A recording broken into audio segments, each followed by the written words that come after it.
Welcome to another fun-filled show. I'm your host. He is Blanchard, aka Free Blanche, aka Blanchy Blanstradamus, aka Blanchy Kruger. Today's title is Nick Fuentes a Fed? I was speaking with Chad one day, and he told me that Nick Fuentes was on or by the Capitol, telling people to go inside the Capitol building. And it's amazing that Nick Fuentes didn't get in trouble. Now, we know folks that were at the Capitol, in the Capitol, around the area, and they got locked up. I want to say almost 900 people got locked up, but Nick Fuentes wasn't one of them. But I went back and looked at what Nick Fuentes said, and I also went and looked back at the January 6th committee, having a whole segment on Nick Fuentes.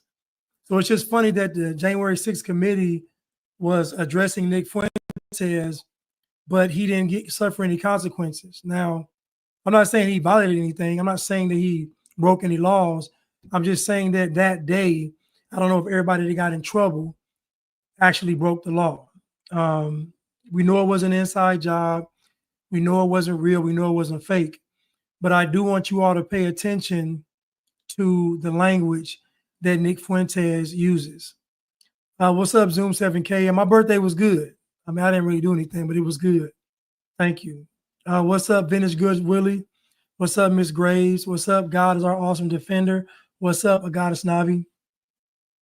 Anyway, so let's get into it. Let's get into the actual video of Nick Fuentes on the steps.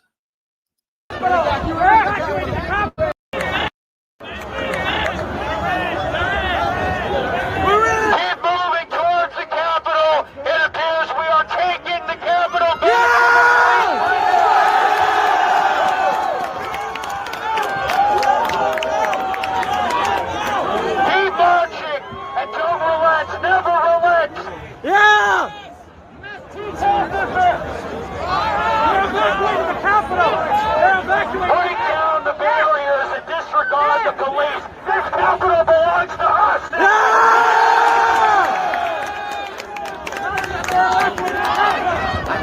They're evacuating the Capitol. They're evacuating the Capitol. The police are evacuating the Capitol.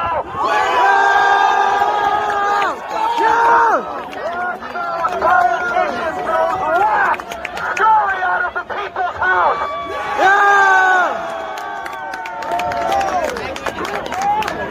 And that's exactly how it should be. These politicians don't represent us. They betray us. And now we are forcibly evicting them from the people's house.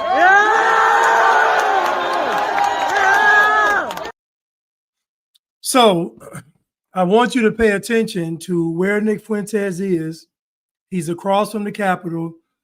And I want you to pay attention to what he actually said. He said, break down the barriers, disregard the police, and take the Capitol. I want you to remember what he said. Now let's go to someone that people believe is a federal agent.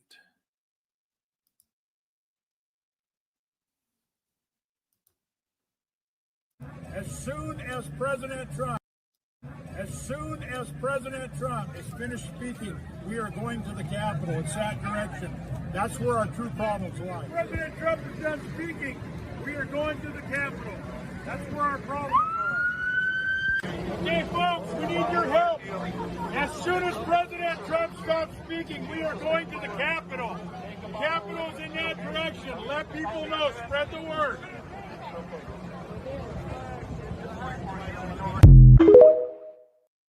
Okay.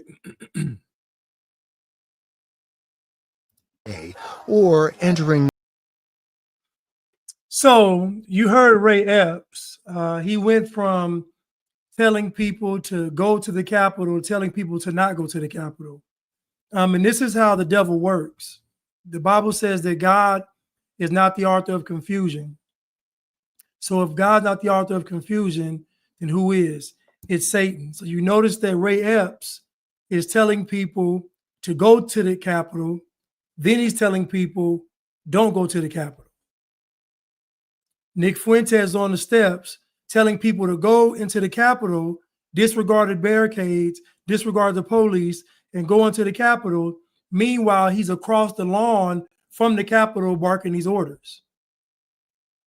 You notice that Ray didn't go into the Capitol. So now you see two people that have people listening to them, telling people to do something that they're not willing to do. Let's play another video. Let's go! Okay. Why are you standing here? Come on! They can't stop us all! Tell them, pull forward, push forward, we're ready. We got the front, come on. Go this way! Let's go! Right here, come on.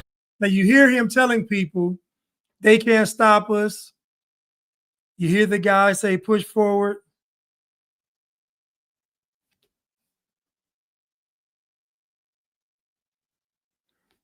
So you're hearing all of these things. And so you see Ray Epps getting interviewed on 60 Minutes, or was that CNN or 60 Minutes, whatever. But you see him there telling people to push through the police and go. Then he's telling people, don't push through the police. They're not the enemy. Okay.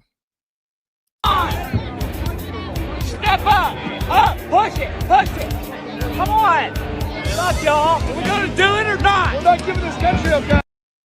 So you see that they're talking about going into the Capitol, but the police are in front of the Capitol. So you see Ray Epps telling people to disregard the police like Nick Fuentes did. You gotta do it. Step up. Now that's Ray Epps. And so you can see that this doesn't make any sense. You have Ray Epps on camera several times, you know, the day before and that day, telling people to take the Capitol. And the first day, the first night, people were like, no, you're crazy. But the second day, he was rallying people up. Then you had Nick Fuentes doing the same thing, but neither one of them went into the Capitol. That's very key here, that neither one of them went into the Capitol. Anytime somebody tells you to do something that they aren't willing to do, you already know that's the devil. Anytime somebody is telling you to crash out and they're not willing to crash out with you, you know it's Satan. Now, it could be Satan either way, but you definitely know it's Satan if they're asking you to do something that they're not willing to do. All production said the old bait and switch. Was never seen. Now, keep in mind, listen to what he says. So, think about the guy for a day and a half, or a day, because a night and a half a day later, telling people to go into the Capitol. And then he says when he sees the violence, all of a sudden now he has a conscience. Well, my question for Ray Epps was, how are you going to, quote unquote, storm this Capitol without violence? If police are in the way and there's barricades up, how are you going to peacefully get through all of that? Now, we all know that January 6th was an inside job. It was orchestrated and all this stuff. However, it doesn't mean that people weren't actual agitators, you know, put in place on purpose. Now, let's listen to Nick Fuentes, and let's see if what Nick Fuentes says in his explanation, let's see if it matches up with what he said on those steps across the lawn from the Capitol.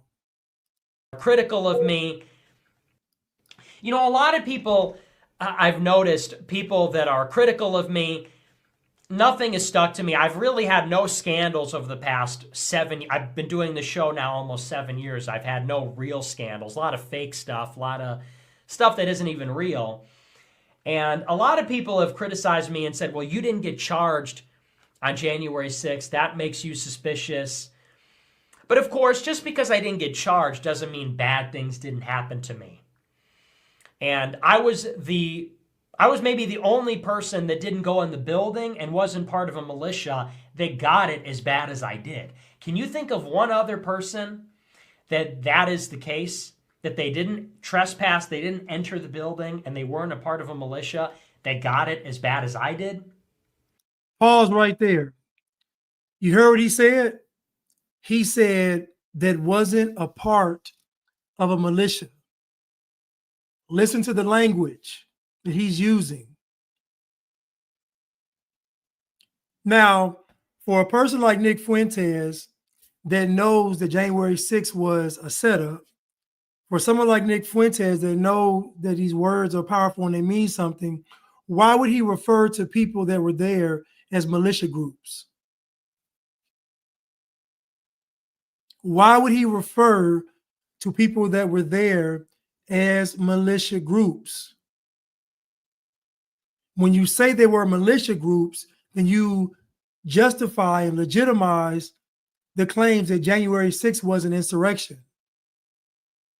You understand what I'm saying with the language? If you say there were militia groups storming the Capitol, then that justifies claims of an insurrection. Now, hopefully you all know that there were no militia groups. So the question is, why is he using terms like militia groups? Why is he saying there were militia groups, but I wasn't a part of them, I was over here? Now, we know that Nick Fuentes is very clear with his words. And he uses his words intentionally. So my question is, why would he refer to these people as militia groups? Because I think about a guy like Alex Jones. Alex Jones and I are in a similar, not the same, but in a similar category. People say, Nick Fuentes, why didn't you get charged? Well, I didn't enter the building. I wasn't part of a militia. I didn't fight with cops or media, and I didn't vandalize anything. So you saw what he just did right there? He said, I didn't get in trouble because I didn't fight with the police. I didn't fight with the media. I didn't vandalize the property, and I didn't go inside the Capitol. So he wants you to believe that everybody that went to prison did those four things. That nobody was in there wrongfully. Now, I know people that were in the vicinity, did not go to the Capitol steps, did not go to the Capitol, attended the speech to listen to Donald Trump, and they got their house raided by the feds, all electronic devices taken away. A lot of stuff happened. They weren't even there, and that happened to them. Somebody mentioned the guy, one of the leaders of the Proud Boys, he wasn't even there.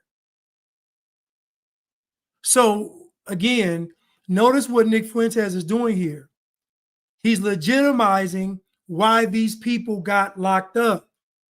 But keep in mind, January 6th was an orchestrated event. So why would he give that any kind of credibility? Why would he say militia groups, vandalism, fighting police, fighting media, going into the Capitol? He's literally justifying why everything was done. Let's continue. As far as I know, nobody has been charged without one of those things being true. There's 11 or 1,200 defendants in the Capitol case, and as far as I know, every single one of them, it was one or the other or a combination of those four.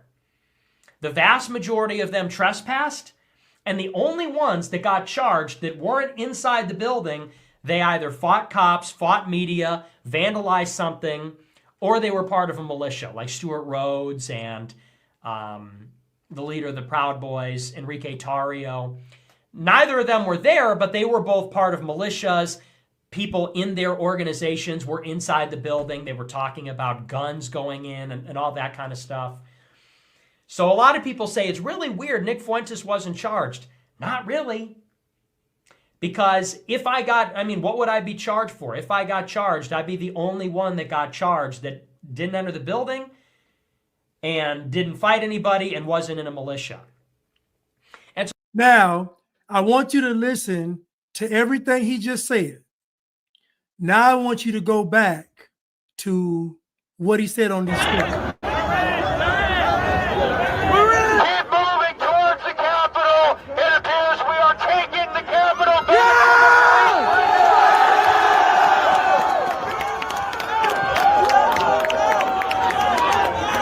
Keep marching and don't relent. Never relent. Yeah! Break down the barriers and disregard the police. This Capitol belongs to us now. Break down the barriers and disregard the police. This Capitol belongs to us. Now he's telling you that he didn't break any laws. But what does this sound like he's telling people to do? What does this sound like he's telling people to do? God is not the author of confusion. He's telling people to break down barricades and disregard the police and go inside the Capitol. Then he comes back and said, the reason why I didn't get in trouble is because I didn't break down the barriers, disregard the police, and go in the Capitol. So why would this man tell people to do something that he clearly knows is wrong?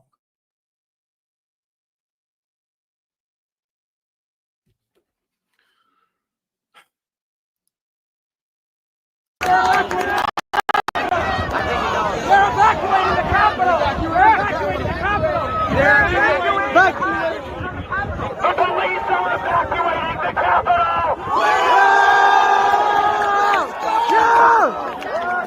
Politicians throw black scurry out of the people's house!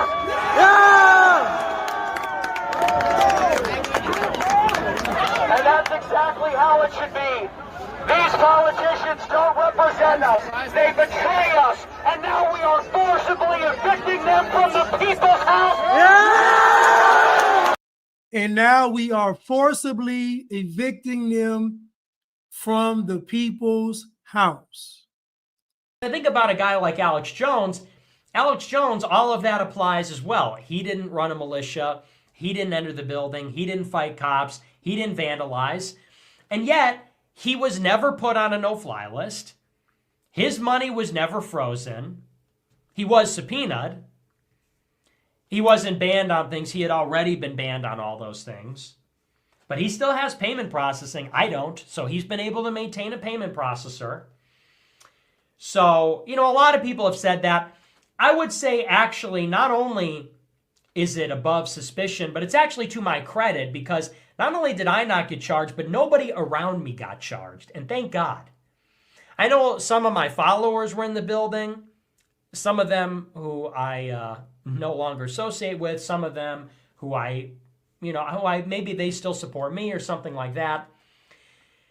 But now nothing is with me on that day, got out of there okay and didn't get charged. And that's a good thing. Because I was there with a group, I was there, or not with a, I don't want to, got to be careful about what I say, but I was there with other people. Of course, people saw me and they're like, oh, there's Nick. And, so I was with maybe a gaggle of people, and he was there with a lot of people. Now, you notice that Nick Fuentes said that some of his followers were in the building. My question for you all is, did he tell his followers to go into the building?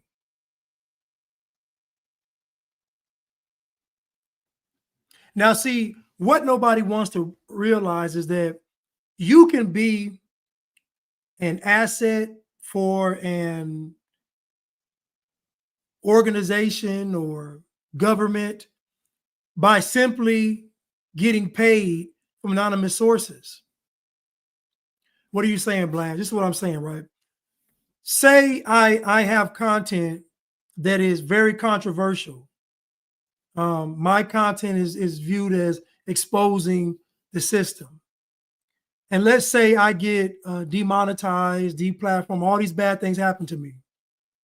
But then out of nowhere, I get a bunch of people willing to fund my efforts.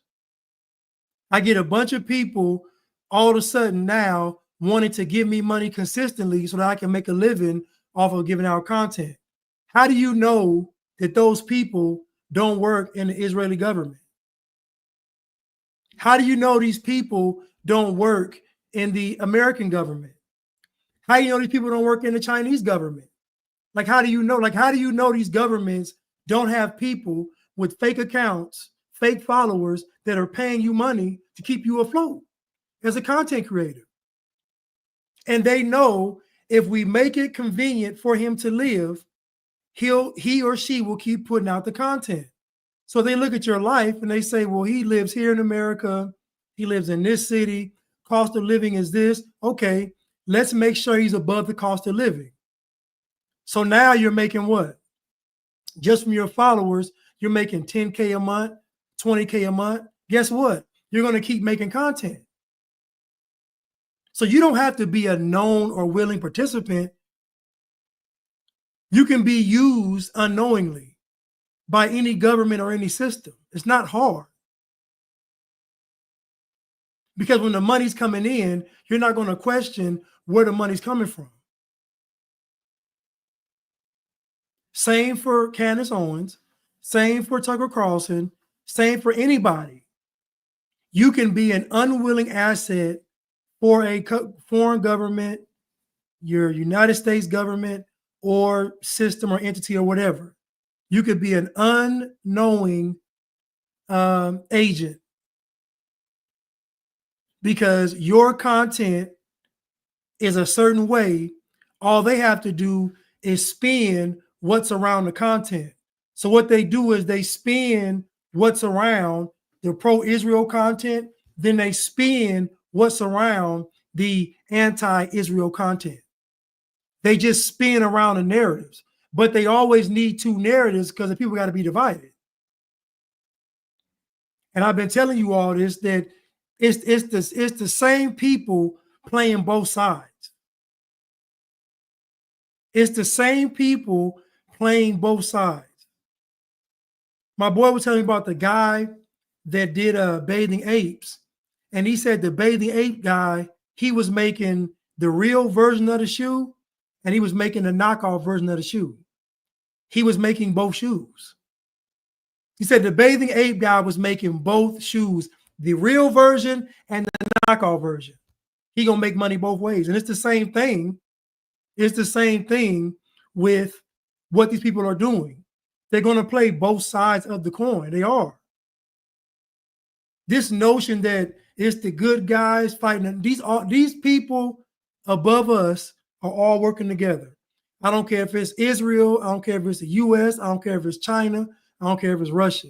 They're all working together because they're all trying to push us to a global agenda, a one world government. They're all working together because that's the final goal. So you don't have to be a willing participant to be used by the CIA, FBI, Mossad, or whoever. You don't. They can just get people to fund you, or they can fund you, and you'll keep on putting out content.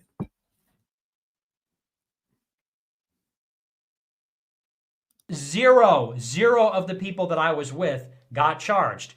Want to know why? We all left. We all walked up. We all saw what was going on. We didn't break the law. We didn't trespass. We didn't fight cops. We didn't do anything like that. That's a good thing. Now, Nick Fuentes, as you heard several times, just told people on January the 6th to break down the barriers, disregard the cops, and go into the Capitol. Now he's telling you that he and his team didn't do that. They saw what was going on and they left. So why would you encourage people to break down barriers, disregard the police, and go into the Capitol, knowing good and well you weren't going to do it, to the point where you actually left? You left the scene. You got everybody riled up, and then you left. Now, I know Nick Fuentes was young, but he still knew right from wrong. So my question is, was this just a grave, naive mistake, or was this done on purpose? I don't think he's dumb.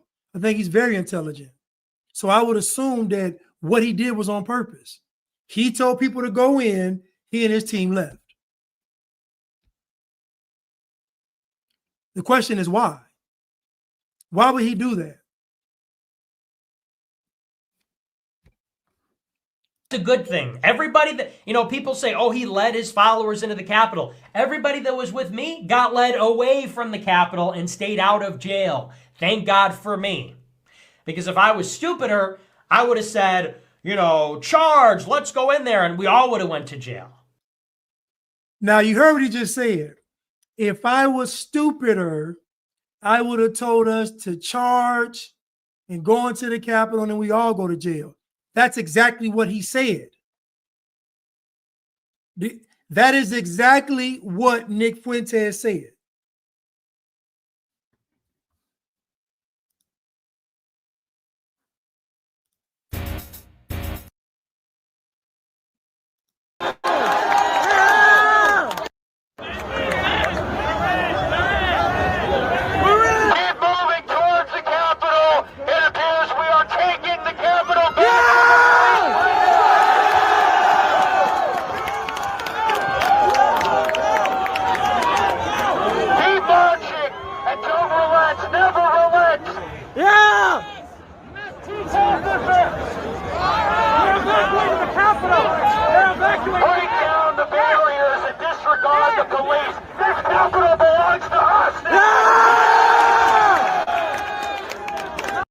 So you heard Mr. Fuentes, you heard him. But I was with a gaggle of people. There's a group picture. I was with a gaggle of people, and not a single one of them, not one of them, got charged. And that's because I had the good judgment and sense to leave and to not break the law. I see other people, some people say, oh, Nick, why didn't you help so-and-so out? There's pictures of these people fighting the cops. It's like, you didn't think that fighting the cops was illegal? I'm sorry, did you think laws were suspended on that day? And it's not, I get it, I'm sympathetic to those people, but I don't know who thought getting in fights with the cops was going to win. It was going to be a good idea. Or being inside the Senate chamber, who could possibly think that would be okay? And again, I'm sympathetic, and I still think it was kick-ass. I still think it was awesome. I think those people should be freed. But, I had the sense to stay out of it. And people say, well, you didn't get charged. That means that somehow, you're a Fed or you're a coward or whatever. I don't know who thought it was a good idea to be punching cops or being in the Senate chamber. That stuff is obviously illegal, obviously a bad idea. So if it's obviously illegal and it's obviously a bad idea, then why are you on a bullhorn telling people to break down barriers, disregard cops, and go into the Capitol building? See, it'd be different if he said, you know what? I gave people bad advice. I shouldn't have said that. I was wrong. I should have never encouraged people to go into the Capitol. I should have never incited people to even give the appearance of violence. He's not doing that. What he's saying is, I wasn't dumb enough to do what I was telling people to do, and they were dumb for listening to me. That's exactly what he's saying. You are stupid for listening to me. Now, this does greatly change the way I look at Nick Fuentes' character. Now, again, if he came and he just said, I made a mistake, I was wrong, I set people up, then that would make me think that he wasn't a Fed. Then I would say, okay, well, maybe he made a mistake and he just was young and he did. Yeah, but he's not saying that. He's doubling down on what he did. He said, We left.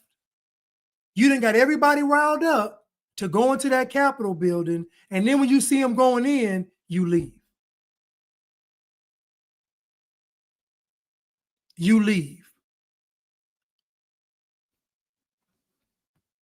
I knew it. I know it now. I knew it then. I mean, that I think was a sensible position.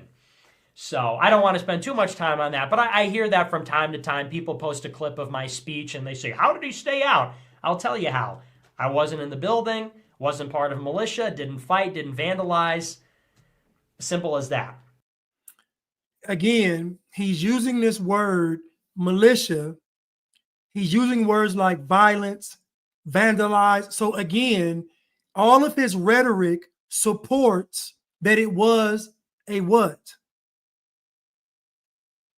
An insurrection. He even mentioned them talking about weapons. Who had a weapon? Who had a gun? The one person I know that had a knife on them was the founder of the leader of the BLM chapter in Utah. He got 6 or 7 years because he had a knife on him. Everybody was at the Capitol that day. Everybody. The left and the right were at the Capitol. All kind of groups. But again, listen to his language. Violence, vandalism, talk of weapons, militias. That is an insurrection. Even though we know it was fake, even though we know it was a setup, even though we know it was an inside job, in hindsight, Nick Fuentes is talking about it like a person on the January 6th committee trying to impeach Trump. Think about it. There was violence. There was vandalism. They were fighting the police. They were breaking down barriers. They were going into the Capitol. I heard talk of weapons. There were militias. That sounds like an insurrection.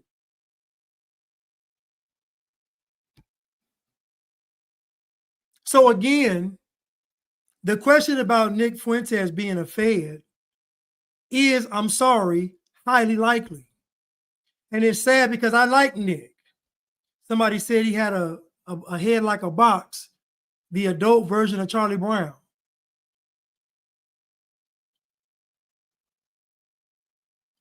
He has what they call what I call is a TV head. You know, in Hollywood, people got big heads and big faces. It's good. He has a face that's good for television and movies because he can fill the screen up, you know. But Nick Fuentes being a Fed is likely. And it's not likely for what he did on January the 6th.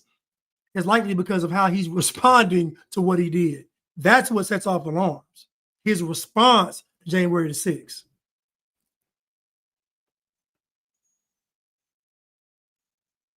Don't ever pretend that I do, but it does raise questions about the behavior of some of the people in the crowd who were instigating others to break the law and who weren't arrested.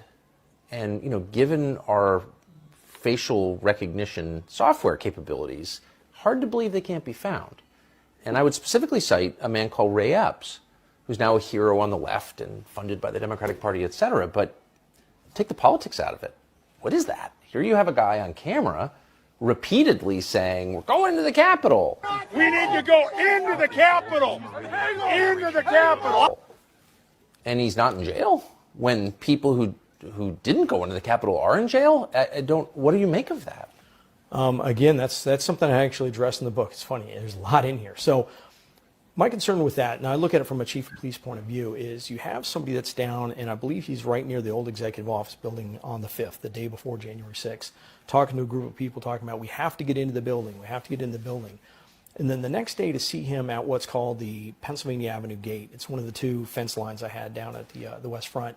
And he's there, and he clearly sees the banner, the metal crowd control barriers that are up with the signs saying restricted, you know. So he knows that's a restricted area. And he's up there, and you see him lean in, and he whispers in somebody's ear, and he covers his mouth in such a way so you can't read his lips or anything. Whispers in somebody's ear, and that person moments later is attacking my officers. That's suspicious as hell to me. It raised a lot of concerns. What is that? You know, and what's interesting is I believe... and that's verified. The person into whose ear he whispered... Yeah, I think if you watch the video, you see that, and that person immediately go and start pulling on the gate and start, fighting with the officers. And what's interesting is when, I believe he went on 60 Minutes.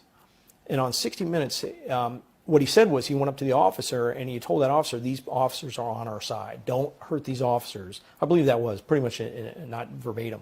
But don't hurt these officers. They're on our side. Don't hurt these officers. Well, if that's the case, why would you cover your mouth and not yell it to everybody? Because it didn't seem like that protester was the only one that was possibly going to be hurting the officers. You had a whole bunch of people next to him.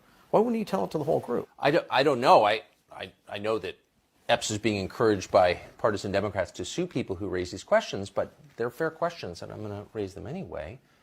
How, given that tape, could the January 6th committee defend Ray Epps, which they did? Doesn't make any sense to me. Yeah, I'm having trouble answering that one. I don't know. Interesting. And I don't. So you heard what he said, that Ray Epps is saying these guys are our friends. Now notice when he's in front of the police body cam, he's saying these guys are our friends. Don't attack them. But then when nobody's looking, he's whispering to the guy to go do this and go do that. But he didn't get in trouble. So again, when it comes to Nick Fuentes and Ray Epps, it is very suspicious and very highly unlikely that they aren't working for the feds. Like, I'm sorry. Because there's no way that the January 6th committee would be using footage of Nick Fuentes and he not get in trouble. Or footage of Ray Epps and he not get in trouble, even to the point where they were defending Ray Epps.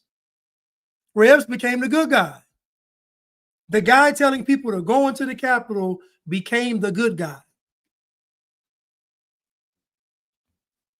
I think Tierra mentioned it earlier that it is an attack on the Second Amendment. And I would say it's an attack on the First Amendment, then the Second Amendment. Because once they get it to where you can't say what needs to be said, you can't tell the truth, then the next thing is going to be your guns. Like, that's just how it works. Because once people are told they can't say this, they're going to start bucking, and that's where they come for the guns. It's a masterful plan. And I encourage all of you white people to start praying more and ask God for discernment. Because a lot of you all get caught up on symbolism. You get caught up on the American flag and the bald eagle. You get caught up on a lot of symbolism, and they're going to set you up with it. Because they're going to get somebody that you respect, and that person's going to look the part. It's going to be Captain America if they're telling you to go fight for your country. Meanwhile, that quote unquote Captain America is working for Hydra. He's working for the Red Skull. That's how they do it. Thank you, All Productions, for the super sticker. Thank you so much. Thank you again, All Production, for the super sticker. Sir K, Howdy Blanche, Nick is a classic psychopath, Age of the Chaos. Thank you, Sir K. I appreciate it. What's up, Will? Happy belated birthday, Blanche. I'm indebted to you for 400 years of picking cotton, 2 months a year. Thank you. And the other things, I saw Roots and Mandingo. Please spend it on things other than Colt 45, Hennessy, and Newports. Now, listen, Will, I can't put down the Hennessy, and I love my Newport. So, but I will put down the Colt 45. Thank you, Will. I really appreciate it. Thank you so much. Let's continue. Let's continue. Degree. Can we just establish it? The thing was an inside job to a large degree. Can we just establish that anybody who screamed, "Let's storm the Capitol," I can think of two people who did, who was not arrested, didn't spend time in jail, was defended by Democrats in the Congress. Yes. But he wasn't alone. There's another prominent person who did that as well, as I know you know, didn't get arrested, didn't go to jail. I mean, what can we conclude from that? So keep in mind that Nick Fuentes made it a point to consistently tell you that it was militias there. There were militias. Nick Fuentes' explanation lead you to believe that it's an insurrection based on all the language that he's using. And hopefully he knows that January 6th was a setup. I don't see how he wouldn't think it was a setup. So to get on his platform today and say that militias and violence and it sounds very Fed-like. January 6th.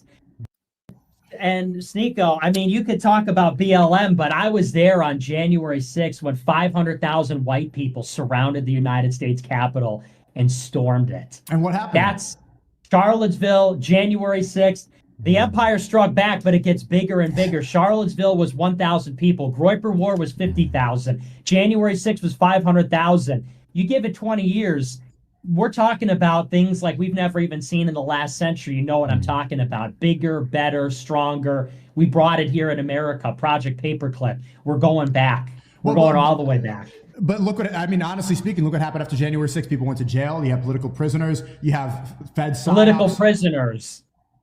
Political prisoners. Sort of like reminds me of something. Listen to what you said. What? Political prisoners. Yeah, people like Baked Alaska went to jail for J6. Political prisoners. I recall, you know who else was a political prisoner, Nico? Here it is. Go ahead. You know who else? Adolf Hitler was a political prisoner. There it is. There it is. Okay. He Before nuked he wrote it. He's nuking it. He's bringing the mustache nuke. He's nuking. Now, why do you think Nick Fuentes would say that at that moment? I don't recall Adolf Hitler being imprisoned. Maybe I'm tripping, but I don't recall Adolf Hitler being imprisoned. The story goes that he was hiding in a bunker somewhere and he offed himself, but I don't remember him being a political prisoner. So my question is, why would Nick Fuentes say that? Why would he make that statement at the moment that Sneeko is talking about January 6th?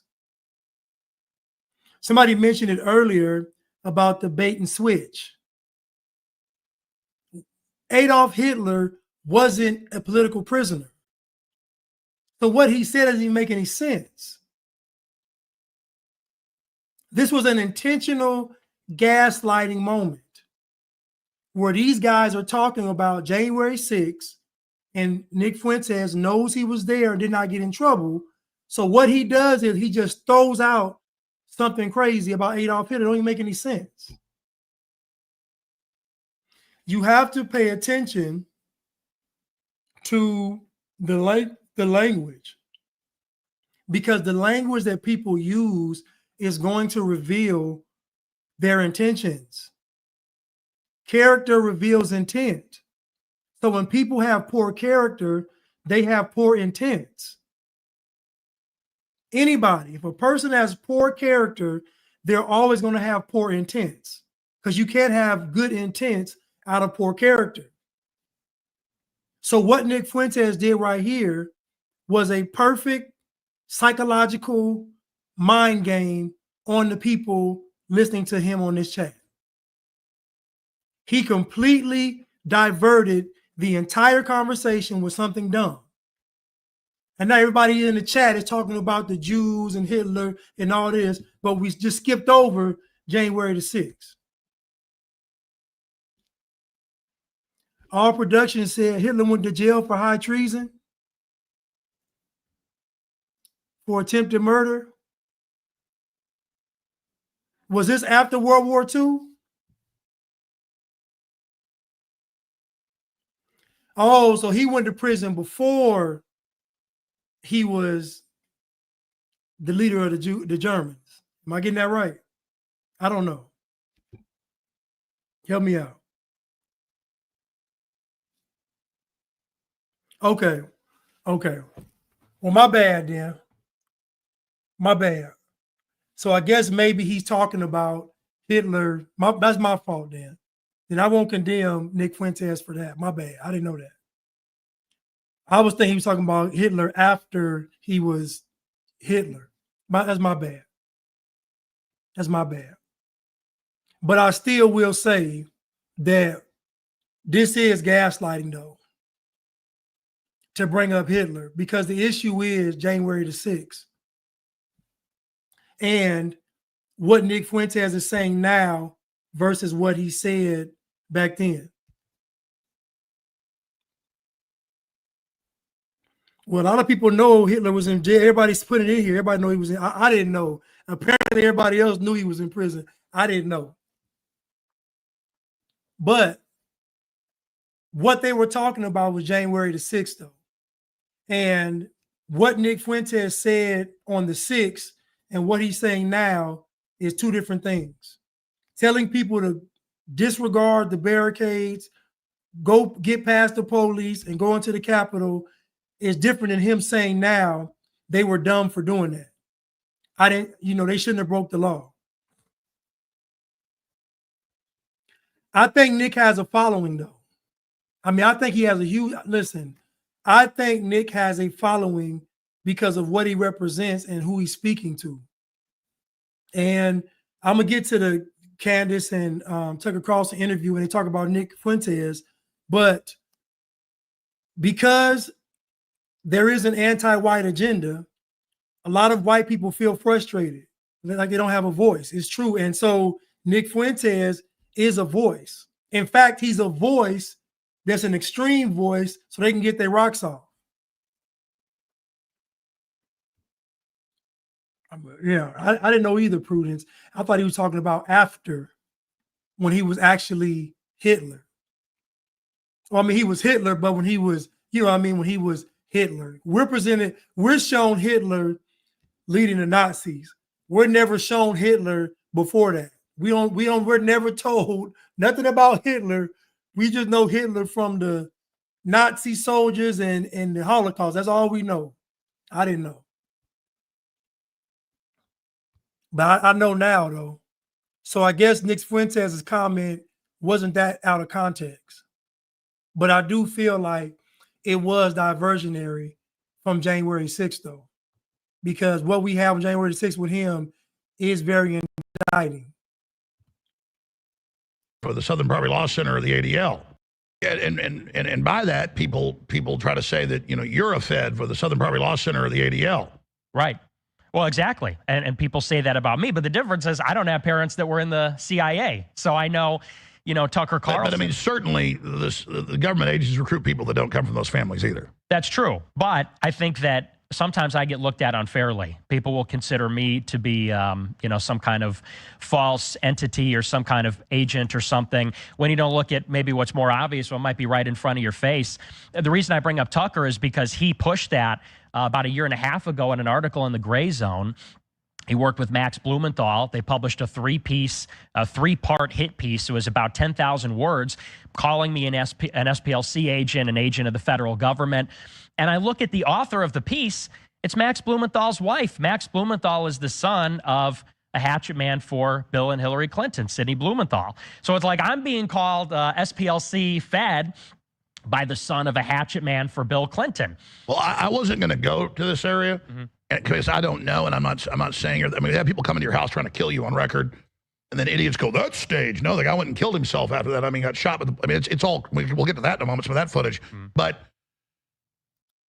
how convenient is it for a guy to try to go and assassinate Nick Fuentes?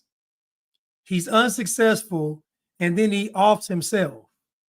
Like, I don't know. It's like too much like those spy espionage movies. Like, he goes to assassinate Nick Fuentes, and then he's unsuccessful, and then he goes and offs himself. I mean, I don't know. I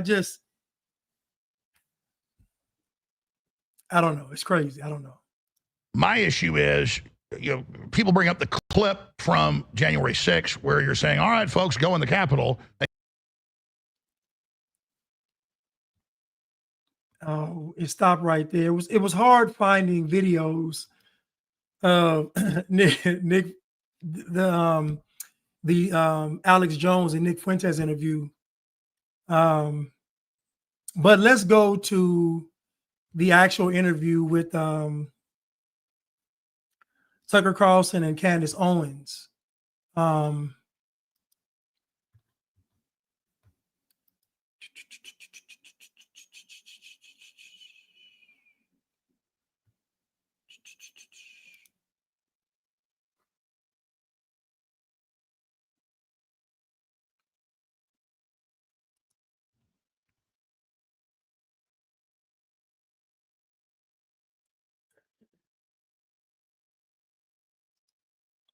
Just let me get to the section that is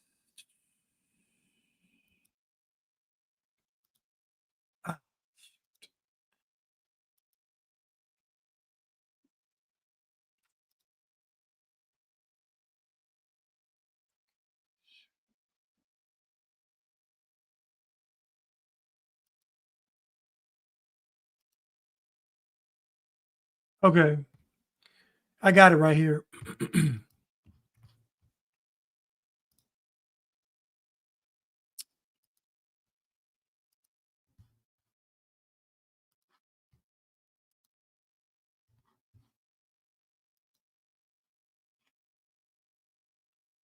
So this is a section of the interview between Candace Owens and Tucker Carlson. Now, Candace Owens was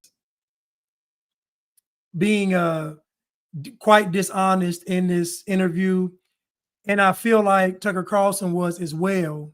But I want to play what they say in this interview because it kind of lends credibility to what Tucker Carlson says about Nick Fuentes being a Fed. And they all could be working for a government, as I mentioned earlier, knowingly or unknowingly. But let's just listen to this section of this interview. I never interview people as a gotcha interview. It's always just that he was making the rounds. He's been around for a while, and kind of his story, when I learned it, because he was banned from everywhere, so I didn't actually know what the backstory was with Nick Fuentes, but then I learned it when he was allowed back on X, and Jeremy Boring, who was then the CEO of Daily Wire, did this X live with him. And Jeremy Boring did an event with Nick Fuentes? It was weird. Everything was weird about what happened, but it happened. And Nick told his story, and I was listening in, and said essentially that he was canceled because he started asking questions about Israel. He was 18 years old, and he alleged that it was, very much the fault of the Daily Wire or whatever he said.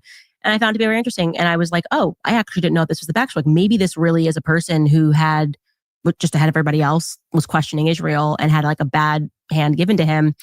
So I had him on the show, welcomed him into my home, and he was very nice. We told him, we're going to cut a controversial trailer. We're going to show you like these clips of you talking trash about me, and you can talk about whatever you want for as long as you want. Ask any questions you want to ask. It went great. He left. He said, thanks. We can now be friends. And I am not kidding. We published this 11 days later, and I don't even know how to, he just starts screaming, calling me an effing bitch who set him up. We didn't edit a single thing.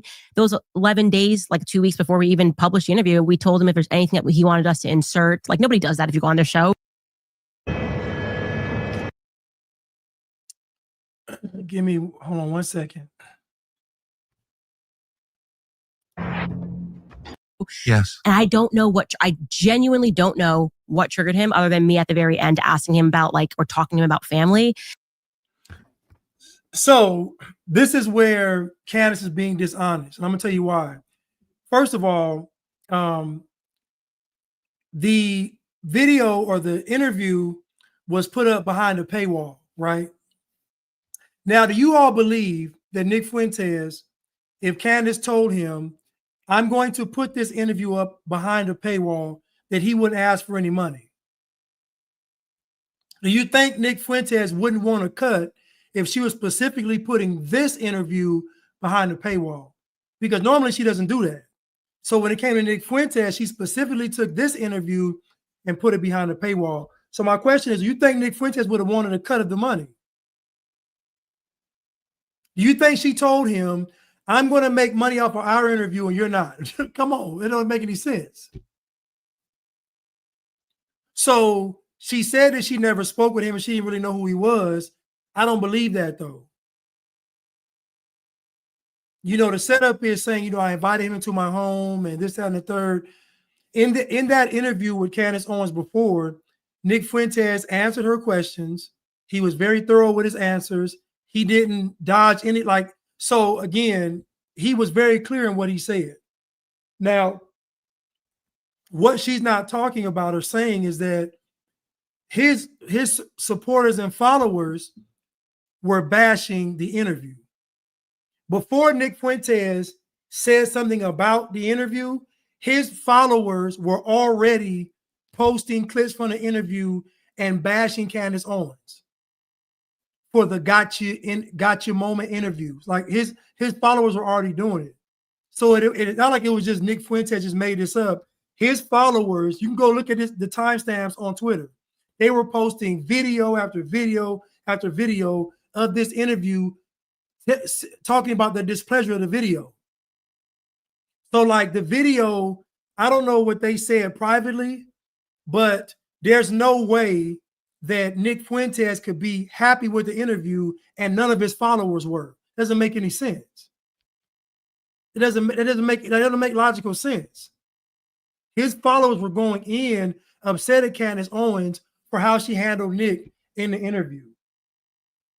So it's kind of hard for me to believe that Nick Fuentes left the interview and said, good, now we can be friends. And I don't know. I don't know. He left like the Chucky doll. Hi, my name's Chucky, and we're friends to the end. I don't know.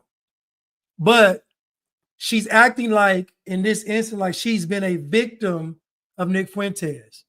Remember what I told you all, there needs to be a separation between Candace Owens and Nick Fuentes. So now she's made herself a victim of Nick Fuentes. And it was just the rage that was coming out of him was just weird. And I don't know why he did that. I don't know why he did a 180. You had access to me. You could have said anything after. Even if he had said in good faith, I thought I sounded a little weird here. Could you cut it out? We probably would have cut it out because I just don't want people to ever not have a good experience coming on our show. You know what I'm saying? And also, you want people, I'll speak for myself. When I invite someone on, especially just to hear their views, I want them to be able to express what they actually think. Right. Exactly. And you decide what you think and you decide how to express it. I mean, that's like a basic human right, kind of. Yeah. And so I'm not here to trip you up into saying something you don't mean. I want to hear what you do mean. Yeah, exactly. Right? So, and he told the story. He did all of that. And apparently then, and I don't know if it was driven by insecurity. He didn't know how his followers would take the interview, but he just did a complete 180. Lied to his audience, pretended that he was surprised it was behind a paywall. We spoke about him and how we were going to release it. He said, great. I mean, it's a total 180 flip. So I can. Again, notice what she just did right there. She said he lied by he didn't know it was behind a paywall, but she didn't say we told him it was behind a paywall. There's no way she would have told Nick Fuentes, we're going to make money. We're going to make extra money off of this interview. And you're not getting any. There's no way he would have said, I should get some compensation for this. Like, there's no way he wouldn't have said that. So again, she said he went into a fit of rage. That's gaslighting. He didn't go into a fit of rage on her show. He was very calm. He was very calm and very respectful and very collected. He told her, you don't have any business lecturing me about my life because you don't know me. You don't know anything about me.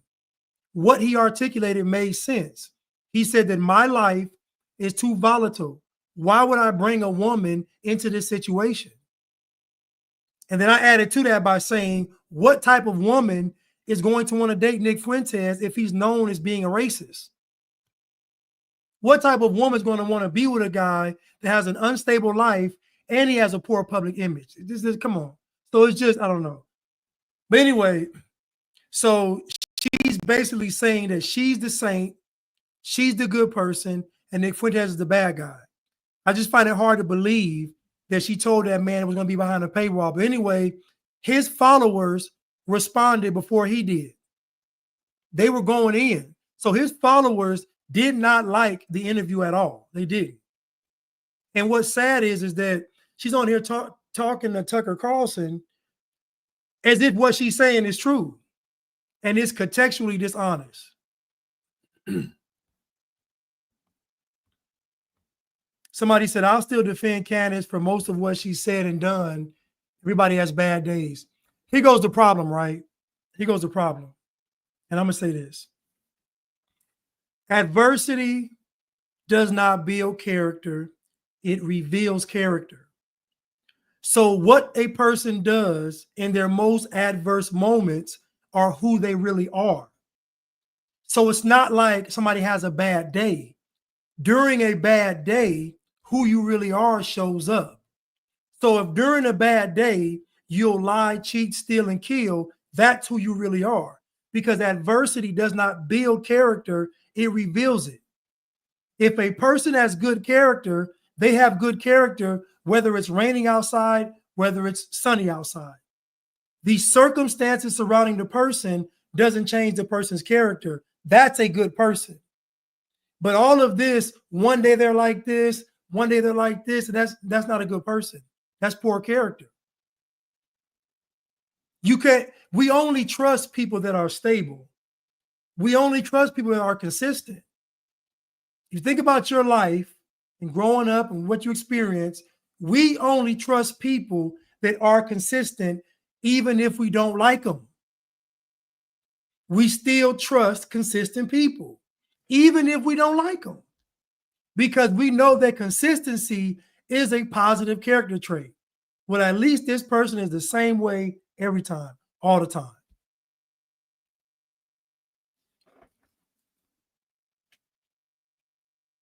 The world turned against Candace when she got labeled as an anti-Semite.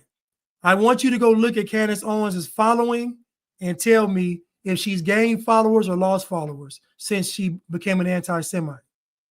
I challenge anyone to go look at Candace Owens' followers pre being called anti-Semite, after being called anti-Semite, and you're going to be shocked.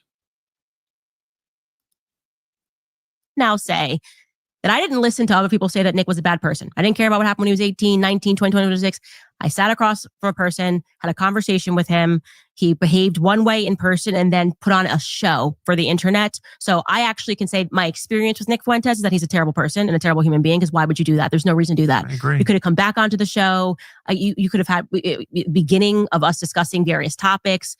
I think in many ways, whatever happened to him was when he was 18 may have stunted his growth, meaning that he now is responding to the internet, which is filled with people that don't even use their real names. Right? So really, truly, the irony of it all is you could just be like the IDF soldiers, just pretending to be his supporters, just getting him to say whatever you want because he's going to do whatever you say. But now, Candace Owens made a good point right here, and this could be true. His growth could be stunted. He could be responding to his followers. He could be cowardly. These things can be true.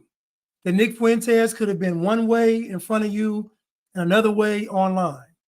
But we can agree that most people are one way in public and they're one way in private. Like when people are uncomfortable, they act a certain way. And when they're comfortable, they act a certain way. It's what people do. However, she did bring up a good point, because this could be a flaw in Nick Fuentes' character.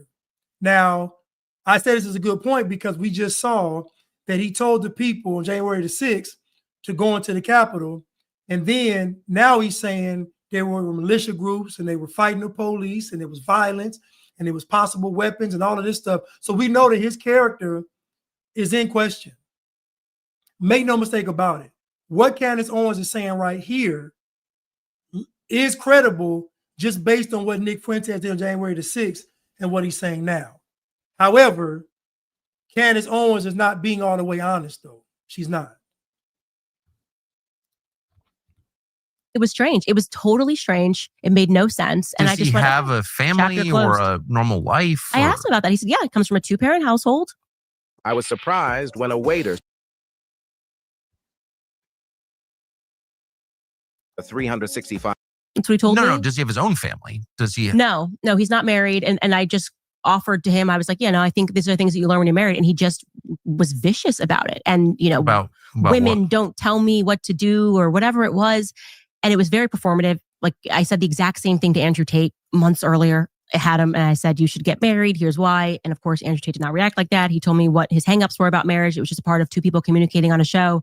But for whatever reason, like he saw this as like an attack, even though. Interesting. Yeah, it was weird. It was totally weird. Tender spot. So again, Nick Fuentes thinks that Candace Owens is a feminist. So why wouldn't he get offended by Candace Owens asking him about being married? Why would he assume that Candace Owens was asking that question in good faith when he believes she's a feminist, as he believes that much of the women on the right are feminists, as do I. Most Western women are feminists. So it's not nothing about left or right. It's just most women in the West are feminists. Most women in liberal countries are feminists. But why would he not be offended by that if he thinks you're a feminist? And then you're asking him the question, knowing good and well that his life is too volatile to have a woman in it. Like, what are you doing? And I said this before, that when women say this kind of stuff, what they want you to do is be quiet. Because she's not saying, get you a radical woman like you. She's not saying, find a woman that's like you. She's not saying, find a woman that's going to be passionate like, no. She's saying, get a woman that's going to come into your life and make you calm down. The whole suggestion of marriage and all of this stuff is not a good faith. It's just not. It's a way to want to take the man off of his square, because the woman that they have in mind is not the type of woman that would even want to be with Nick Fuentes.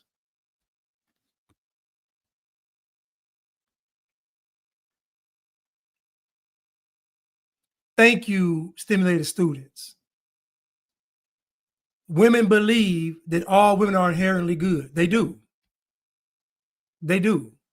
Women always give you a scenario that always puts the woman in the right. Always. Even when the woman is in the wrong, they find a way to make her in the right.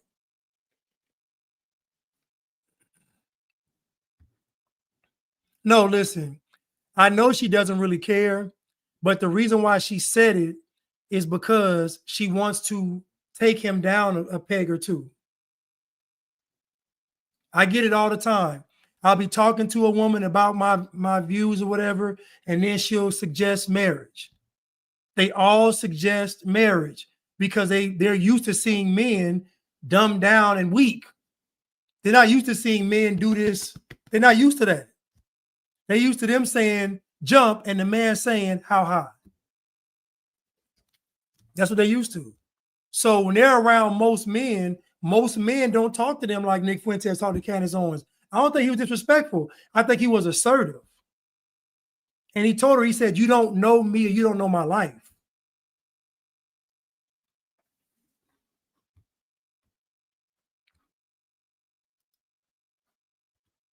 Well, okay. Has it occurred to you that, and I just want to say, I haven't watched a lot of Nick Fuentes in my life at all.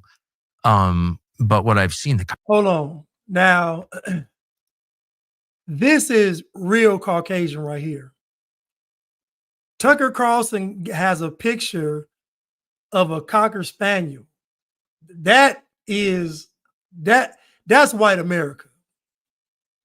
If ever you wanted to, get the American spirit, this scene right here with an American flag, Cocker Spaniel, a deer antler chandelier like this, swords on guns on the wall, like this is America right here. But a painting of a Cocker Spaniel, that is white. That's whiteness. That's whiteness. Let's continue.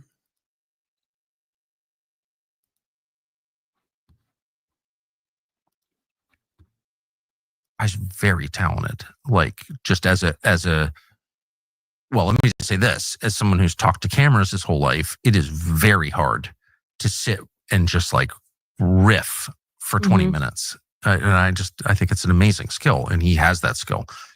But I also have noticed that his targets are all people who are sincere, non-crazy, non-hateful opponents of neocon politics. Right.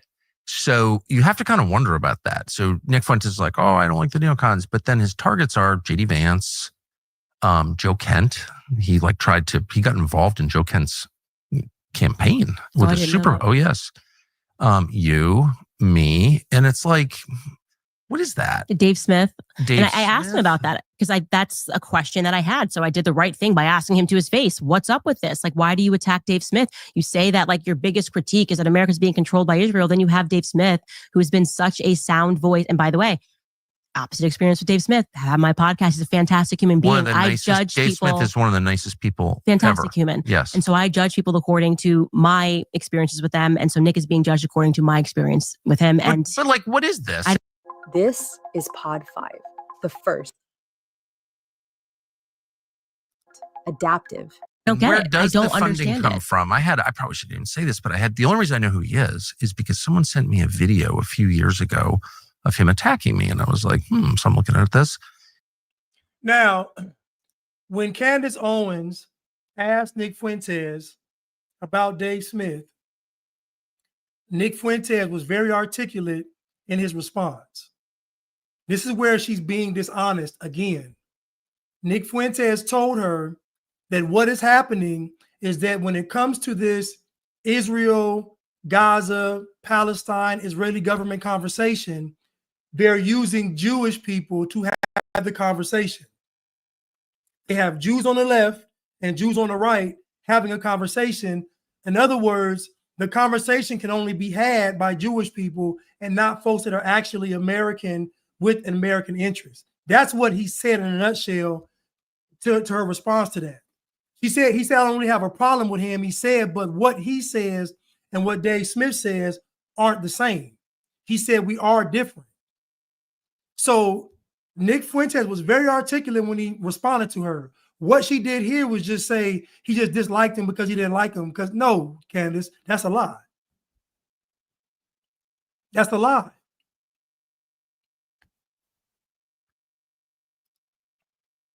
And I'm like, well, first of all, this kid's really talented, like legit. And I can assess that just having done the job for so long. So it's like, wow, lots of talent, native talent. And he's attacking my dad as a CIA, his dad's in the CIA or whatever. And I'm like, well, that's no, untrue. Then my father dies and I learn actually, was involved in that world. I was completely shocked by it. So no one has to believe me, but that's just a fact. Right. This was in March of this year. And I'm like, well, how the hell would this child from Chicago, my dad was 84 when he passed. Like, who does this guy know who my dad is? And like, he's in intelligence. How would he know that? And I Wait, so that was his critique of you? Because I didn't see it. Someone just sent me this video and it was like, you can't believe anything Carlson says because his father was in the CIA and he's. So think about the irony of this. Now, we know that Nick Fuentes had to get the information from somewhere, which means other people knew that Tucker Carlson's dad was in the CIA. Nick Fuentes wasn't the only person that knew your father was in the CIA, Tucker Carlson. So Tucker Carlson is telling you now that when his dad died, oh, my dad was in the CIA. How convenient. I didn't know he was in the CIA. Everybody else knew, but I didn't know. Doesn't make any sense. Nick Fuentes wasn't the only one that knew your father was in the CIA. He wasn't the only one that knew. And I'm pretty sure there's a bunch of videos online of people saying your dad was in the CIA. So to get on your show and say that, how would Nick Fuentes know? How do people know anything? The internet. The internet. Nick Fuentes is not special because you know about your dad. Other people knew about your dad too. You didn't know. You didn't know, supposedly. Now, I don't know why Nick Fuentes was bashing Tucker Carlson. I don't know. But what I'm saying is that you can be an agent of chaos without knowing it. All they have to do is just fund you through a private source, i.e. a follower or followers. It's not difficult. They give you a bunch of fake followers accounts, and those accounts are paying you. It's not difficult. They can get enough followers, they can pay you $1,000 a week. All they have to do is just look at where you live. Okay, what's the cost of living in this area? Okay, we're going to pay this person above the cost of living. We're going to make them comfortable. So let's just say if it costs you $50,000 to live in this city, they'll make sure you get $70,000. They'll make sure they'll supply you with $70,000 and plus on top of what you'll make from your regular followers. You're going to keep making content. You have no idea that the government, Mossad, CIA, FBI, you have no idea they're doing it. But you keep putting out content, you have no idea you're being used. So you don't have to be a willing participant to be an agent of chaos, agent of destruction. You don't have to be that. They can easily do it. Just pay you the money.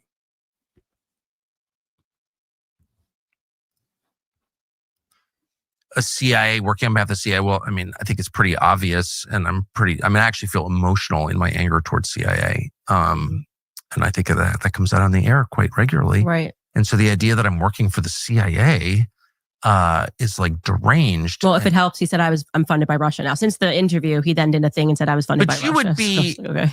a lot more likely to take Russian money than I would be to work for the CIA, because you would never take Russian money, and you're not Russian. But I mean, I really hate the CIA, and I mean, right. I mean, that's like very offensive to me. So why would you? It's like personal for you. Well, a little bit. Yeah. And anyway, like, who is this kid exactly? Mm-hmm. And maybe it's just an accident that the guy exclusively goes after people who are in roughly the same. And then he gets up there and he's like, making Holocaust jokes. And it's like, is it possible that this is like David Duke? And David Duke, every time I had a new show, David Duke would endorse my show. I don't know, who the hell is David Duke? Well, David Duke is obviously part of a campaign to discredit people on the right, obviously. Mm. So, again, it could be possible that Nick Fuentes is put out there to discredit the right. But when I hear Nick Fuentes articulate this point, I think his point is that both sides are compromised. Listening to Nick Fuentes in this context right here is that both sides are compromised.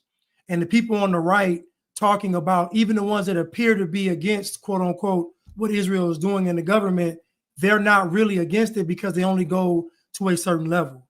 I said this before, that there are approved talking points about Israel that you can talk about. It's an approved critique of Israel. Very limited, but there are approved critiques of Israel. Anything after that is going to be non-debated anti-Semitism, hate for Jews. So when Nick Fuentes was talking about this stuff, he was talking about how both sides are compromised by Israel. That's what he was saying. That's why he's going after people on both sides. We obviously know that the left is compromised on every level anyway. There's no need to go after them. He believes it's the right that's getting a pass because they're seen like they're the good guys.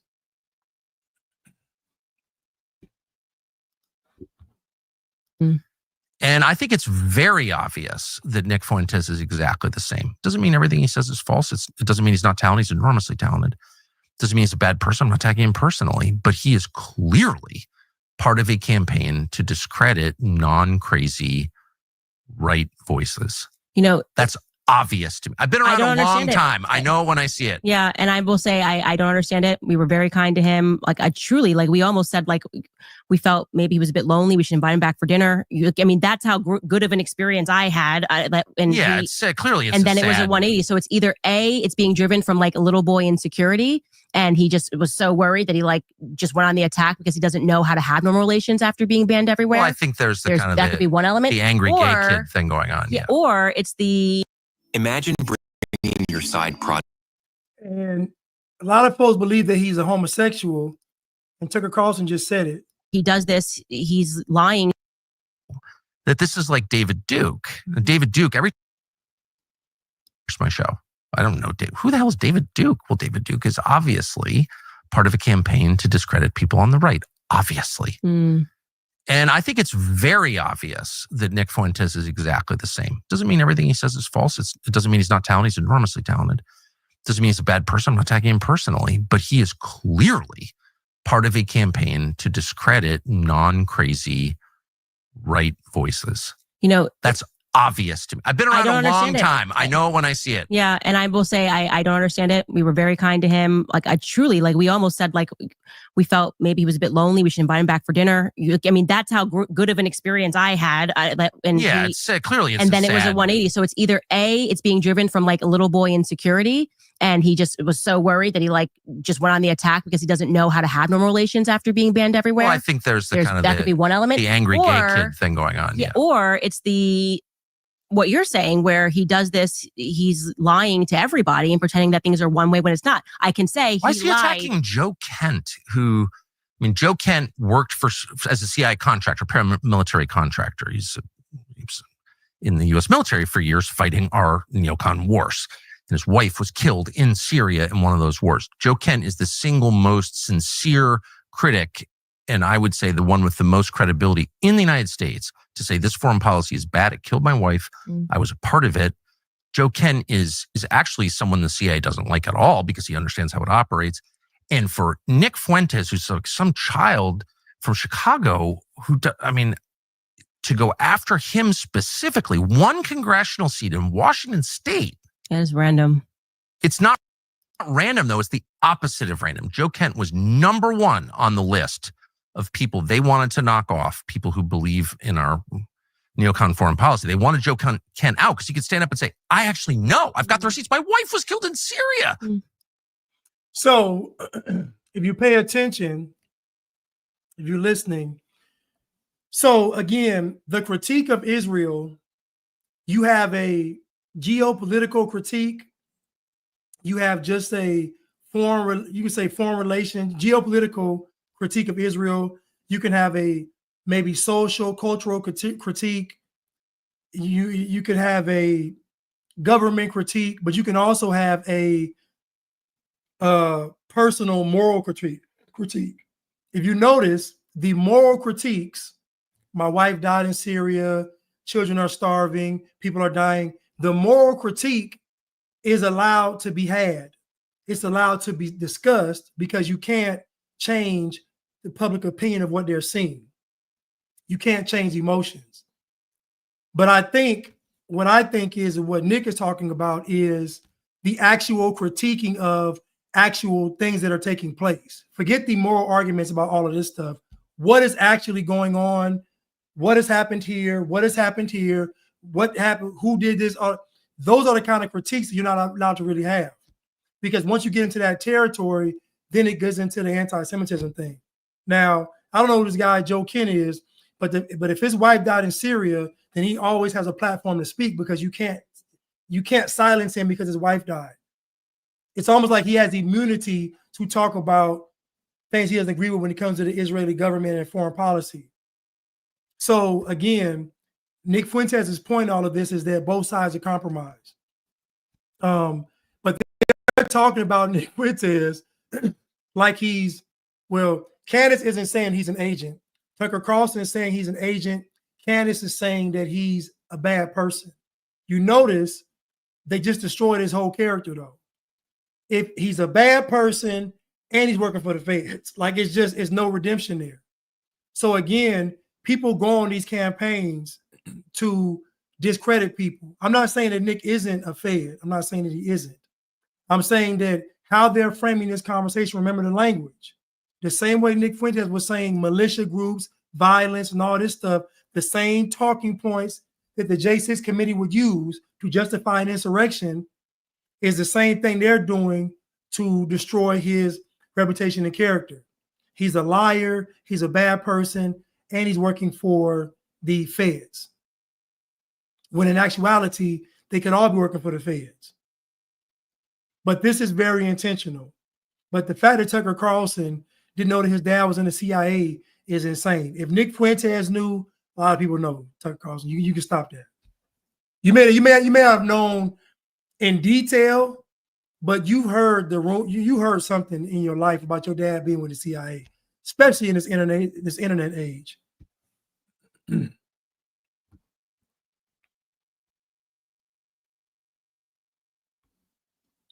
let's continue.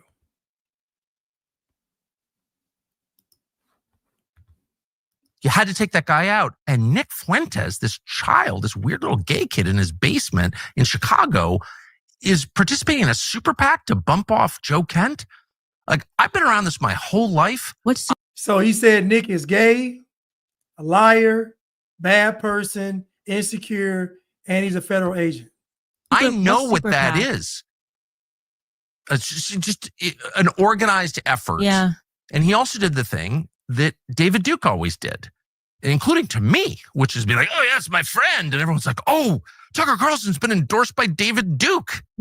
I've been making like the anti-racist argument my whole life. Right. Like, I'm not for David Duke.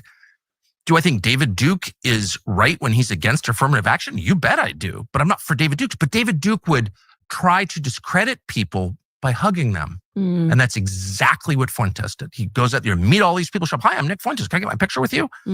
That's a campaign to destroy credible voices on the right.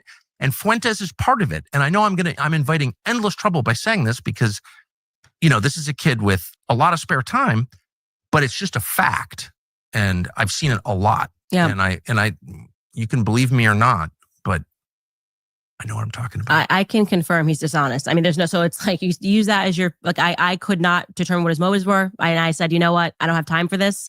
I gave you a fair chance, gave you a fair shake, and you are a fundamentally dishonest human being. You know, there was no reason to do it. If he had not done that show and screamed and yelled, his followers would have been like, oh, that was an interesting conversation between two people who agreed some, disagreed some, and like that was it. It was interesting that he got there. He doesn't want to be, and I can tell you that he doesn't want to be anywhere but where he is. He doesn't want to have normal relations. And it did sort of feel, and I said that to him, that he's like responding to orders somewhere, because why are you attacking me? Well, why are you attacking Dave Smith? What is the issue with Dave Smith? And he couldn't answer the question. Exactly. He couldn't answer the question. He was just like, that's a lie.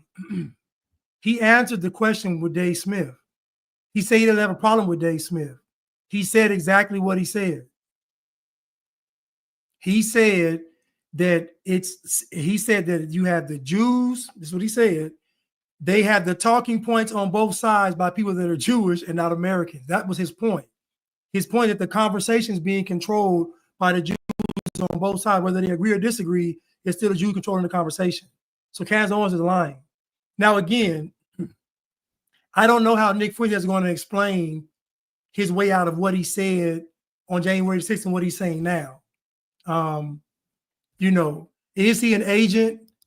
I don't know. I don't think that most of these people are really just known agents. I think that people are agents based on who is actually funding them. Tucker Carlson just said who's funding him because he knows how this works. You know, they can fund you. You'll never know that you're being funded by said organization or group. Like, you'll never know. And then when they want to get you, they'll show you that, okay, you had 20 followers working for Mossad that funded what you were doing. Like, it's just, so again, it's not difficult to get you on board because you don't know who's paying you, and you need the money to survive. But Candace Owens being dishonest though in this interview. Tucker Carlson's being dishonest too, because you know good and well that Nick Fuentes isn't the only one that knows your father was in the CIA. That's common sense.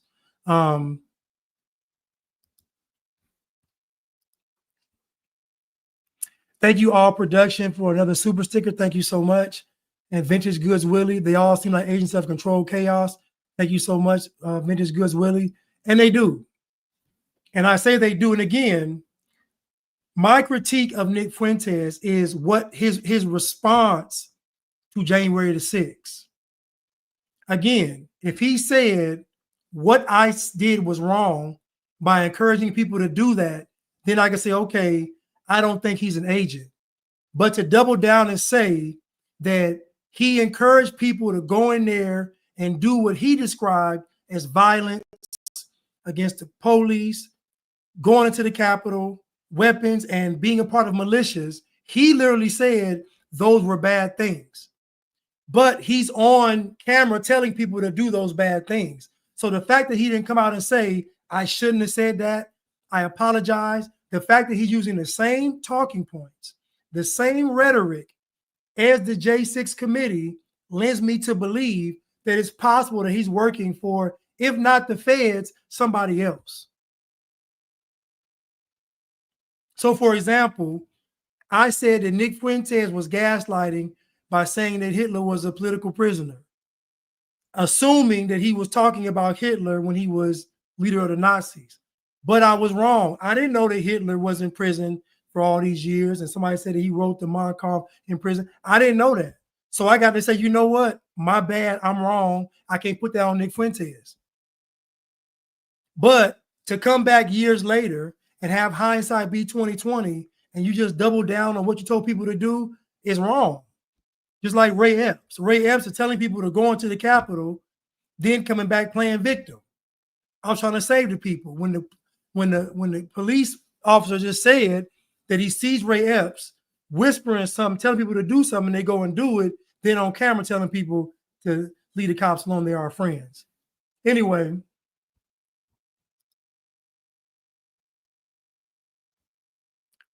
he called January 6th attendees Nazis too. Who did? So a lot of people on YouTube believe that Nick Fuentes is the feds. Well, I got a question. How many of you all believe that Candace Owens, Tucker Carlson, and Nick Fuentes is working for somebody? I guess that's a better question. How many of you all believe that Nick Fuentes, Candace Owens, and Tucker Carlson are working for somebody?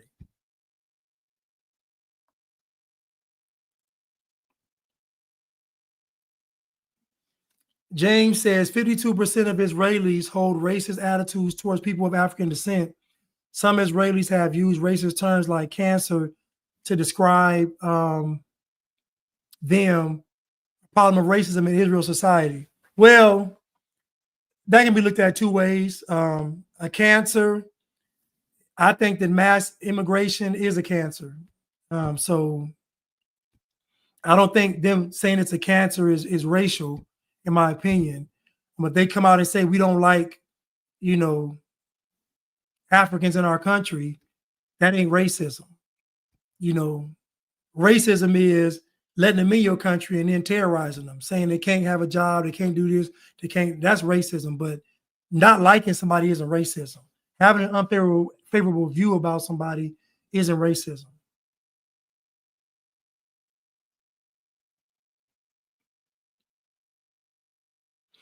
Okay, so this person says if Nick was working for someone he would have stayed on YouTube and other platforms.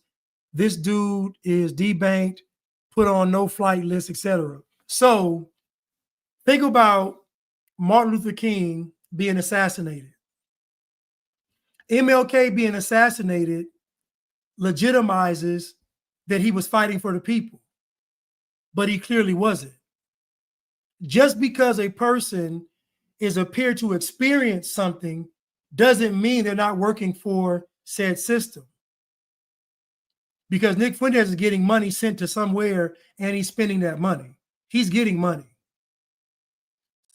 So the same way they can assassinate King to make folks believe that he's a martyr and really fighting for the people is the same way they can just deplatform and do this with Nick Fuentes. Same with Farrakhan. I've always said that Farrakhan was working for the Jews. I've always said that because they have to have a boogeyman. They have to have somebody propped up to be an actual physical face that's someone that's comparable to Hitler. They always have that. I've always said that. So they snatched Farrakhan off all the platforms too. That don't mean that he ain't working for them. The Black Panthers got their funding from liberal whites and liberal Jews. The Black Panthers. The Black Panthers got their funding from the liberal whites and liberal Jews. They out there fighting for the people, but they're getting funded by the white people. So again, my point is experience and adversity doesn't mean that you're not working for a said system. And you could be working for them knowingly and unknowingly. I'm saying that Nick Fuentes' response to January 6th today is what lends credibility that he is working for somebody. Was Malcolm X legit though? What did MLK do wrong?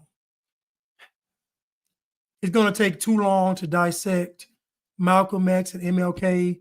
Just know that there aren't any black leader that is celebrated was not a true black leader. Because first of all, black folks don't need a leader. Hear me clearly. Black people don't need a leader. So black people's problems aren't leadership. So the moment somebody wants to lead black people, they're already working for Satan. The moment somebody says, I need to lead black people somewhere, they're already working for the enemy. Moses tried to lead you Hebrew Negroes, and Moses told God to kill him. That's how difficult it is trying to lead some black folks. So anybody trying to embark on that task is not working for the good of the people. They're not. Because you can easily empower the people by telling them to stop making excuses, get up and go do something. You don't have to sit on there and get paid to lead black people. So Malcolm X was not legit and MLK wasn't legit. Now, did Malcolm X possibly have some good intentions? Yeah, he probably did. MLK didn't. But did Malcolm X? Yeah, he did. But that doesn't mean he wasn't being used. Simulated Student said there's nothing more powerful for a cause than a fake martyr. Y'all ain't watched Star Wars when Obi-Wan told Vader if he strikes him down, he'll become more powerful than he can imagine. It's chess. Exactly. These people are playing 3D advanced chess. Y'all looked at the wall and you thought it was graffiti. They looked at the wall and they saw it was hieroglyphics. These people are 1,000 moves ahead of what you could imagine. There they are. And so the folks that you think are with you probably aren't. Folks you think they are against you probably are with you. It's just how it works.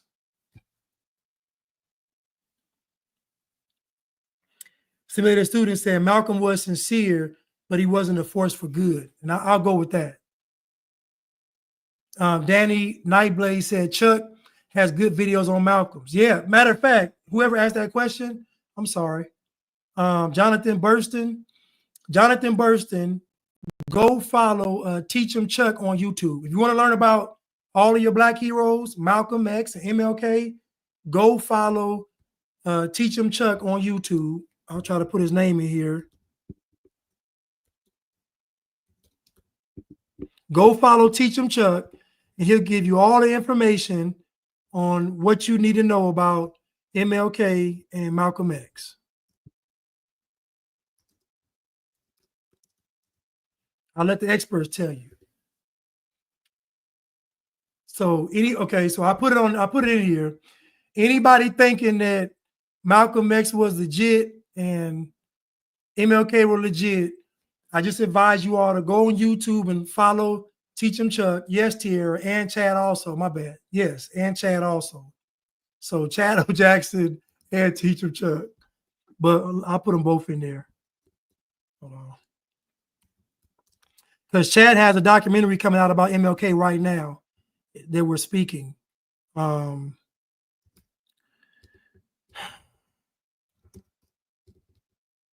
So Teach 'em Chuck and Chad O. Jackson to learn about MLK and Malcolm X.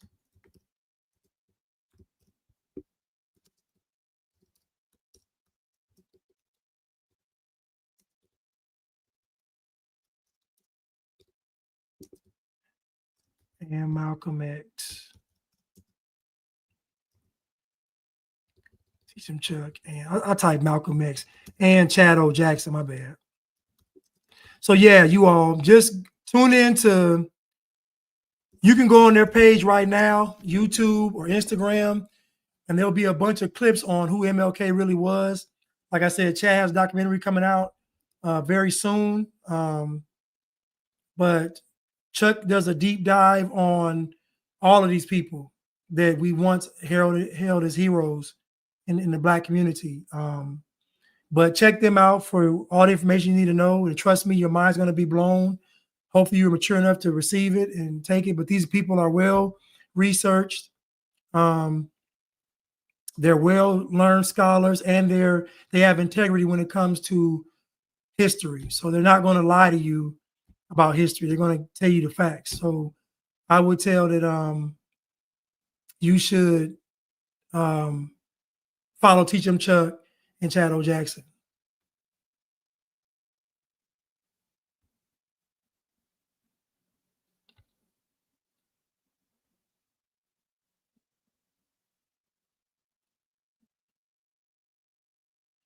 No, you don't know that the Israelis refer to that as how they describe Black Jews. They are not migrants.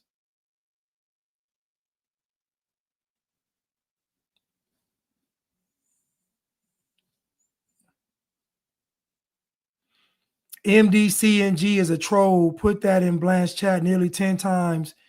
He was responding to that being done.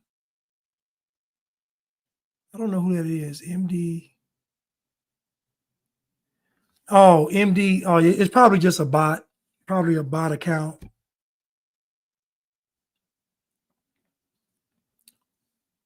Anyway,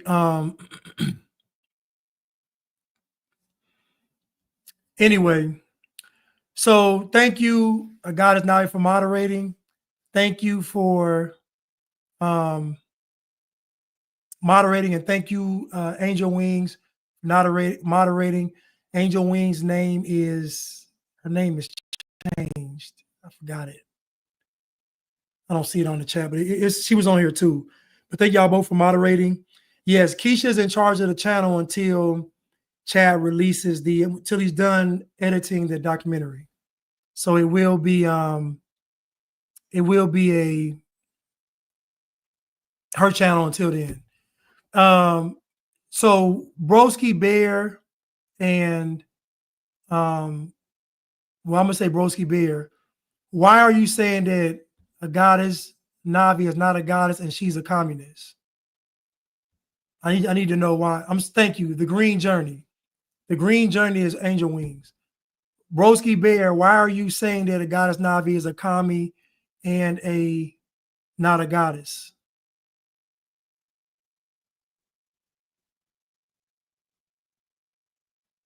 Oh, she said, I'm on break too?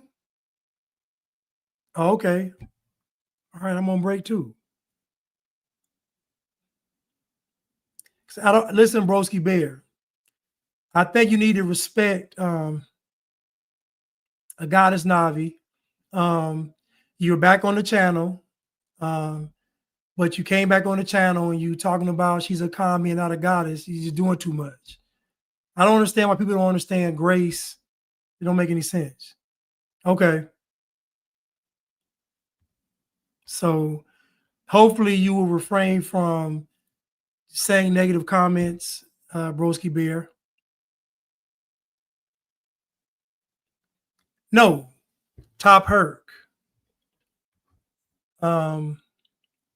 Superheroes are liberal. Superheroes are liberals. Think about it. Why would you want to save? Think about what superheroes do. It's all socialism, humanitarian efforts, charity. Yeah, they're liberals. Of course they're liberals. The folks that aren't liberals are the villains. The villains are usually communists, which is funny. The villains are either communists or they're anarchists. That's the villains. The villains are usually communists or anarchists. But the superheroes are definitely liberal. Definitely. That's a great observation, Top Herc. Thank you, Miss Graves. Yeah, we don't fight in here.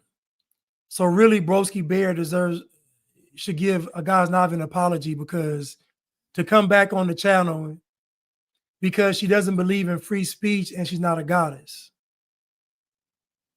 Okay. Okay, so you stated it right now. You have to say it anymore then. That's good. Okay, so you don't believe she's a goddess. You don't believe she believes in free speech. Okay, it's done then. You ain't got to bring it up no more. That's it. That should be a done deal. You said your piece. She said her piece, and it should be done with. Because to keep on bringing this up is going to be antagonizing. And like Miss Graves said, we don't fight on this channel. Yeah, or the villains are monarchs, right, Maestro?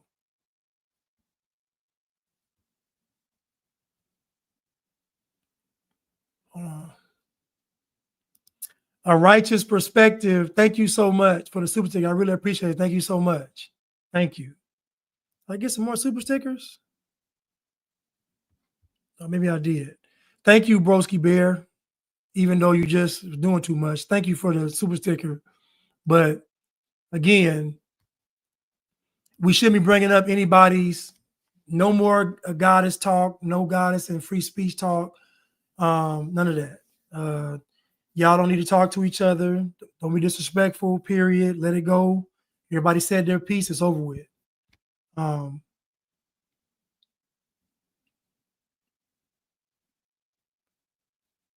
The new Superman movie, I heard it was bad.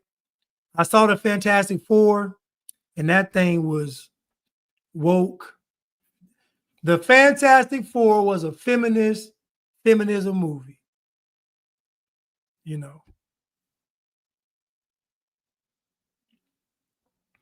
Thank you, Miss Katz. You got kicked off, Miss Katz Sinclair?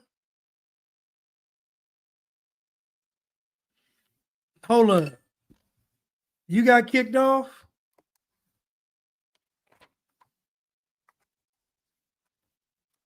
Hold on. Yeah. The only way somebody should be getting kicked off of this channel is if they are, you know, trying to destroy the channel. I got you, Kimani. What's your YouTube name?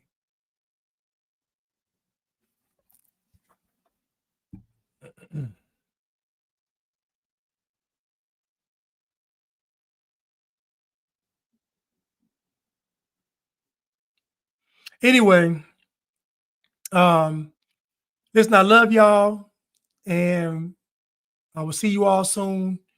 Hope y'all enjoyed the show today, and I want y'all to take care and have a good night, and pray for each other. Everybody should be praying for each other in this chat tonight.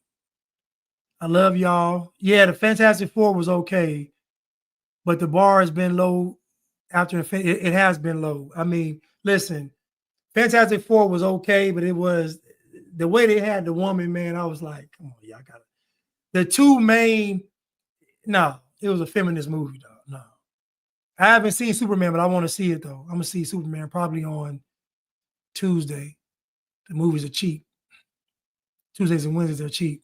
Anyway, love y'all, and I'll see y'all soon. Thank you.